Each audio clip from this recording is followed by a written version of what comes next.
प्रस्तुत पाठ हमारी पाठ्यपुस्तक के पद्य खंड से लिया गया है, जिसके लेखक हैं कवि देव।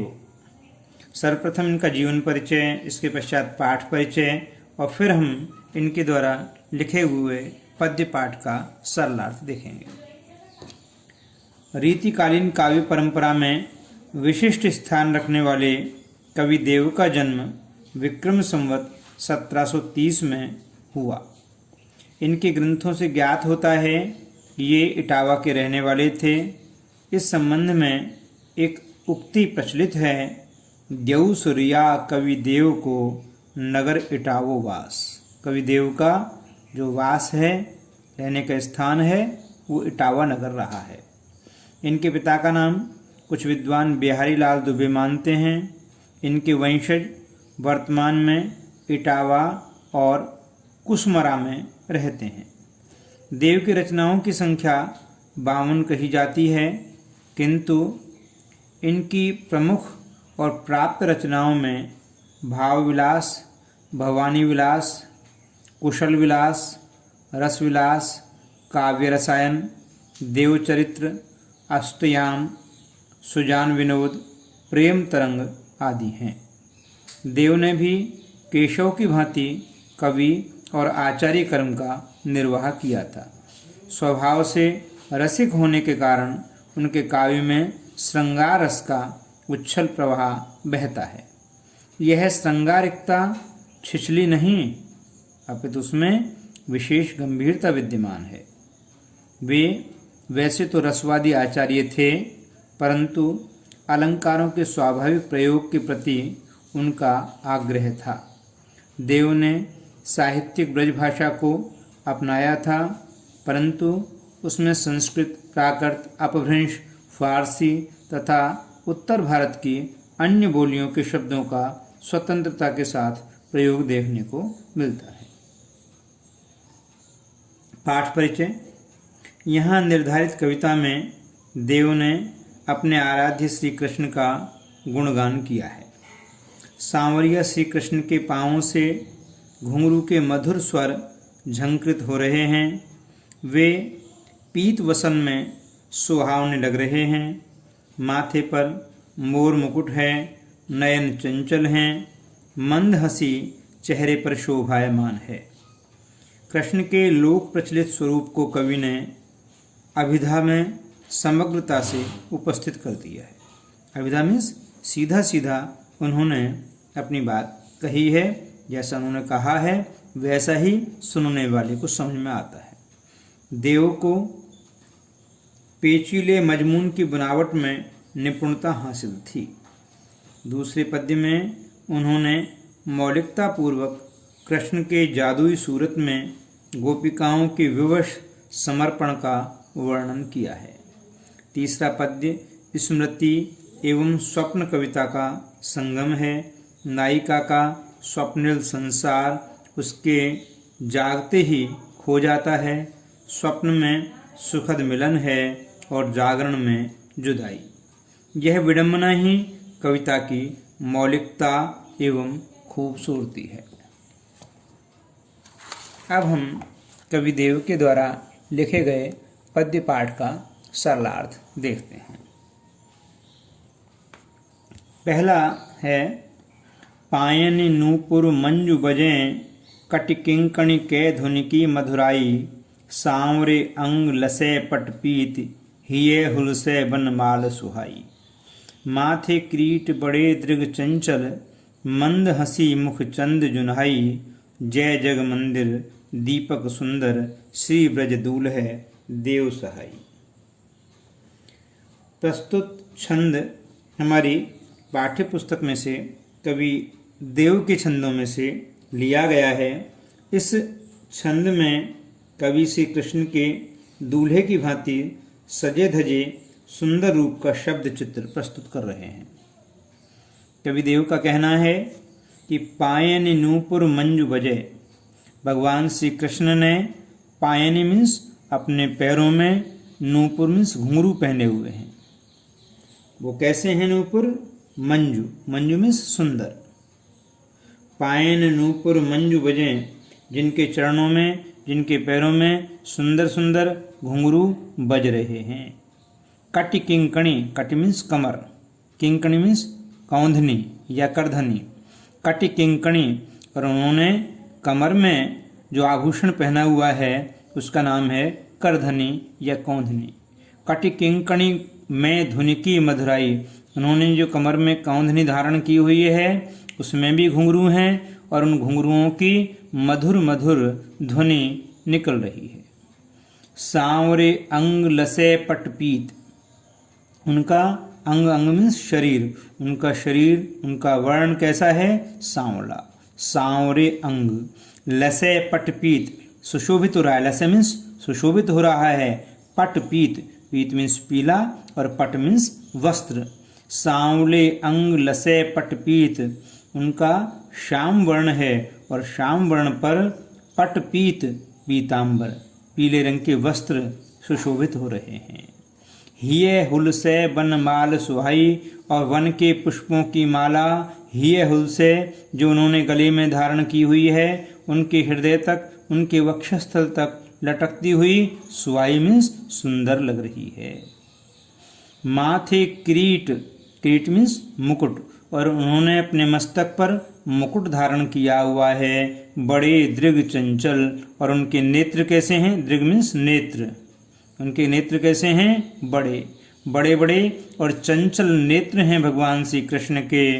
मंद हंसी मुख चंद जुनाई, और उनके मुख पर मुस्कुराहट, उनके मुख पर हंसी कैसी है? मंद हंसी, मंद मंद मुस्कुरा रहे हैं भगवान श्री कृष्ण। और वो कैसा लग रहा है? मुख चंद जुनाई, जैसे उनके मुख रूपी चंद्रमा से चांदनी छिटक रही हो। जिस प्रकार से चांदनी रात में आकाश में खिलते हुए चंद्रमा से चांदनी और चांदनी चारों ओर छिटकती हुई नजर आती है, ठीक उसी प्रकार से भगवान श्री कृष्ण के मुख की उपमा कवि देव ने किससे की है? चंद्रमा से। मुख चंद्र, उनका मुख रूपी चंद्रमा से, जुनाई में चांदनी कैसे छिटक रही है? जैसे जैसे कि चंद्रमा से चांदनी छिटक रही है। उनके मुख पर मंद मंद मुस्कुराहट ऐसी नजर आ रही है, ऐसी चारों ओर निकल रही है, फैल रही है, उसका प्रभाव चारों ओर इस प्रकार से फैल रहा है जैसे रात्रि के समय चंद्रमा की चांदनी चारों ओर छिटकती है। इन्हीं कारणों से कवि देव कहते हैं कि जय जग मंदिर दीपक सुंदर, श्री ब्रज दूल्ह देव सहाई। जय जग मंदिर दीपक सुंदर, हे जग, जग मीन्स संसार, हे संसार रूपी मंदिर को अपने सौंदर्यमयी प्रकाश से, दीपक से सुशोभित करने वाले, चमत्कृत करने वाले, प्रकाशित करने वाले हे कृष्ण, आपकी जय जयकार हो। जय जग मंदिर दीपक सुंदर, श्री ब्रज दूल्ह भगवान श्री कृष्ण अपने इन्हीं सौंदर्यमयी स्वरूप के कारण ब्रज के कैसे लग रहे हैं? दूल्हे के समान सुंदर नजर आ रहे हैं। देव सहाई, ऐसे भगवान श्री कृष्ण जो कवि देव के सहायक हैं, वे सभी की सहायता करें। तो ये था कवि देव के द्वारा लिखा हुआ पहला पद, पहला छंद, जिसे हमने अभी देखा। अब दूसरा देखते हैं। इस दूसरे छंद में कवि देव ने एक गोपी की उस स्थिति का चित्रण किया है जिसमें वह भगवान कृष्ण के रूप सौंदर्य को देखकर अपने आप को ठगी हुई सी महसूस कर रही है। वह अपने आप को भगवान श्री कृष्ण के प्रेम रस में पूरी तरह से डूबी हुई मान रही है। वह भगवान श्री कृष्ण के प्रेम रस से निकलना चाहती है, उनसे दूर हटना भी चाहती है, लेकिन जितना हटने का प्रयास करती है उतनी ही उनके प्रेम रस में और अधिक डूब जाती है।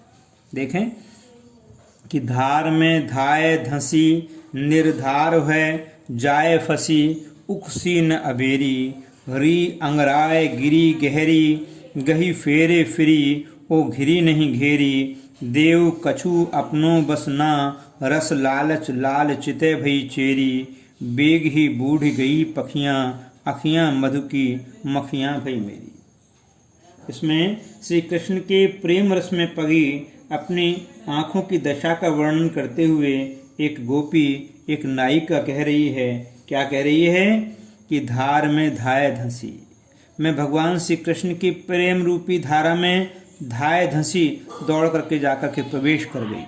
मैं भगवान श्री कृष्ण की प्रेम रूपी रस में दौड़ करके प्रवेश कर चुकी हूँ, निर्धार है और वहाँ मेरा कोई आधार नहीं है, मैं आधारहीन हूँ, केवल प्रेम रस का ही मुझे सहारा है।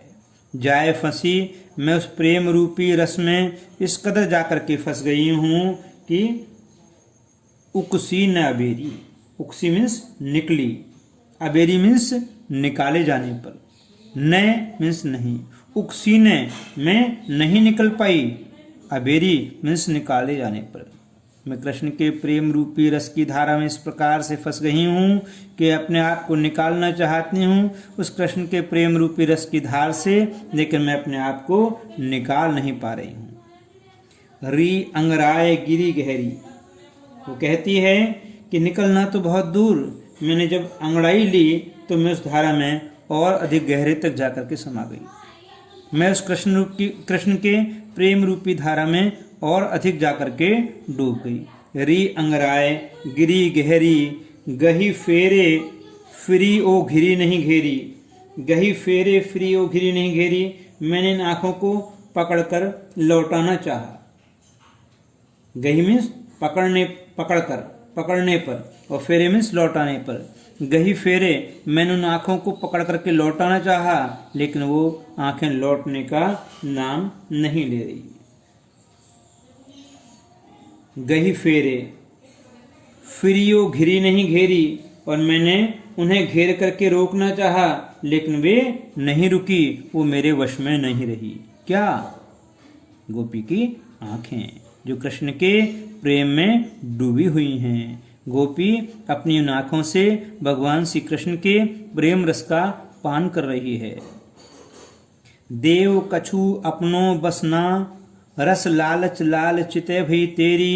वह गोपी कहने लगी कि हे सखी, कछु अपनो बसना, मैं अपने ऊपर कोई नियंत्रण नहीं रख पा रही हूँ, मैं मेरे ऊपर किसी प्रकार का वश नहीं रख पा रही हूँ। रस लालच लाल चिते भई तेरी, जब से मैंने भगवान श्री कृष्ण के प्रेम रूपी रस को चखा है, तब से चिते भई चेरी, मैं उनकी दासी बन गई हूँ।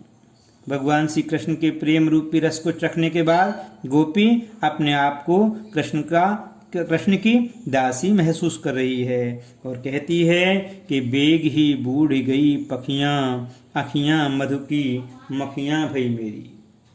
बेग ही बूढ़ गई, बेग मीन्स शीघ्रता से, बूढ़ जाना डूब जाना। बेग ही बूढ़ गई पखियाँ, मखियाँ मीन्स पंख, अखियाँ मधु की, अखियाँ मीन्स आँख, मधु मीन्स शहद, मधु की मक्खियाँ शहद की मक्खियाँ जिनको मधुमक्खी बोलते हैं। जब बेग ही बूढ़ गई पखियाँ, आँखियाँ मधु की मक्खियाँ भई मेरी, वो कहती है कि जैसे शहद में पंखों के डूब जाने पर मधुमक्खी उड़कर बाहर निकलने में असमर्थ हो जाती है, ठीक उसी प्रकार से मेरी आँखें भी श्री कृष्ण के मनमोहक स्वरूप के मधु में फंस करके उनकी हो चुकी हैं, उसमें से निकलने का नाम नहीं ले रही। बेग ही बूढ़ गई पखियाँ, आँखियाँ मधु की मक्खियाँ भई मेरी। वह गोपी अपनी आँखों को मधुमक्खी के समान बता रही है और कह रही है कि जिस प्रकार से मधुमक्खी के पंख जब मधु में शहद में डूब जाते हैं तो वो उड़ नहीं सकती, उसी प्रकार से मेरी आँख रूपी मधुमक्खियाँ भगवान श्री कृष्ण के प्रेम रूपी मधु में, भगवान श्री कृष्ण के प्रेम रूपी शहद में इस प्रकार से डूब गई हैं कि वो निकलने का नाम नहीं ले रही। मैं चाह करके भी अपनी आँखों को भगवान श्री कृष्ण के रूप सौंदर्य से दूर नहीं कर पा रही। तो ये था कविदेव का दूसरा छंद। तीसरा छंद देखते हैं। तीसरे छंद में एक गोपी, एक नायिका अपने रात्रि के स्वप्न का वर्णन कर रही है और बता रही है कि मैंने रात में किस प्रकार से स्वप्न देखा था। गोपी कह रही है कि झहरी झहरी झीनी बूंद हैं परति मानो, गहरी गहरी घटा गहरी है गगन में। आनी कयो श्याम मोसो चलो झूल बेको आज, फूली न समानी भई ऐसी हो मगन में। चाहती उठियोई उड़ी गई सो निगोड़ी नींद, सोए गए भाग मेरे जागी वा जगन में, आँखी खोली देखो तो घन है न घन श्याम, वेई छाई बूंदी मेरे आंसू हैं द्रगन में। इसमें एक गोपी एक अपनी अंतरंग सखी को अपने स्वप्न के विषय में बताती है और कहती है कि हे सखी, मैंने रात्रि में एक स्वप्न देखा। स्वप्न में क्या देखती है गोपी? स्वप्न में देखती है कि वर्षा ऋतु है और वर्षा ऋतु में झहरी झहरी झीनी बूंदी हैं परती मानो। झहरी झहरी मीन्स झकोरों के साथ, झीनी झीनी बूंदें मीन्स मंद मंद पारदर्शक बूंदें, नन्ही नन्ही बूंदें आकाश में बादलों से जमीन पर गिर रही हैं। तो झहरी झहरी झीनी बूंदी हैं परती मानो, आकाश में बादलों से कैसी बूंदें? नन्ही नन्ही बूंदें। कैसे?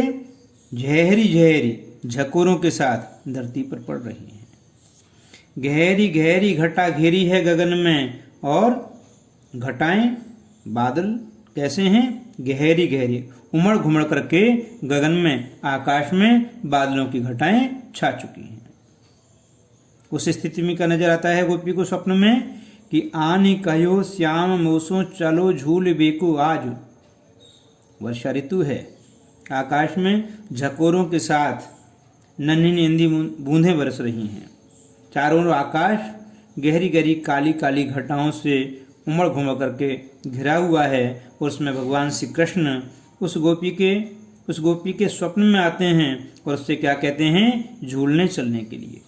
आनी कहो श्याम मोसों, श्याम मीन्स भगवान श्री कृष्ण मुझसे आकर के कहते हैं कि चलो झूल बेको आज, कि चलिए आज हम दोनों साथ चल करके झूला झूलेंगे। भगवान श्री कृष्ण जब स्वप्न में उस गोपी को साथ झूला झूलने के लिए आमंत्रित करते हैं तो फूली ना समानी भई ऐसी हो मगन में, वह गोपी फूली ना समाई, वह आत्मविभोर हो गई, वह भाव विभल हो गई। फूली न समानी भई ऐसी हो मगन में, वह अपने आप में आनंदित होने लगी।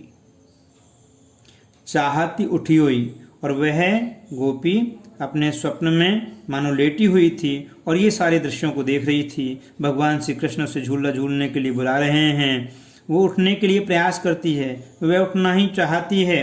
चाहती उठी हुई उड़ गई सो निगोड़ी नींद। जैसे ही वो उठने का प्रयास करती है वैसे ही उड़ गई सो निगोड़ी नींद। उसकी वो निगोड़ी नींद, वो अभागी नींद खुल जाती है, उसका स्वप्न चूर चूर हो जाता है, उसकी आंखें खुल जाती हैं। सोए गए भाग मेरे जागी वा जगन में। तो गोपी कहती है कि मेरे जगन में जाग जाने, मेरे जागी वा जगन में, जैसे ही मैं जाग जाती हूँ मेरे जागने पर मानो मेरे भाग्य सो गए। गोपी महसूस कर रही है कि स्वप्न में मानो उसके भाग्य खुले हुए थे, मानो उसके भाग्य खुले होने की वजह से भगवान श्री कृष्ण उसे दर्शन दे रहे थे, कृष्ण अपने साथ उसे झूला झूलने के लिए आमंत्रित कर रहे थे। लेकिन जैसे ही उसका स्वप्न टूटता है, स्वप्न टूटने के साथ जैसे ही उसकी आँख खुलती है वह महसूस करती है कि सामने कुछ भी नहीं है, ये तो केवल स्वप्न था। और वह उसको स्वप्न समझ करके उसे लगता है कि मानो आज उसके भाग्य जो अब तक खुले हुए थे, जो जगे हुए थे, वो भाग्य सो चुके हैं। काश थोड़ी देर तक उसके स्वप्न और चलता रहता तो वह भगवान श्री कृष्ण के साथ झूला झूलती। आँख खोली देखो तो घन है न घन श्याम। जैसे ही गोपी की आँख खुलती है तो क्या देखती है कि घन है न घन श्याम। घन मीन्स बादल और घन श्याम भगवान श्री कृष्ण, उनका जो वर्ण है वो कैसा है? काले बादलों के समान घनश्याम, इसलिए भगवान श्री कृष्ण को घनश्याम कहा जाता है। तो आँख खोली देखो तो घन है न घनश्याम। जैसे ही उसने आँख खोल करके देखा तो सामने न बादल थे और न भगवान श्री कृष्ण थे।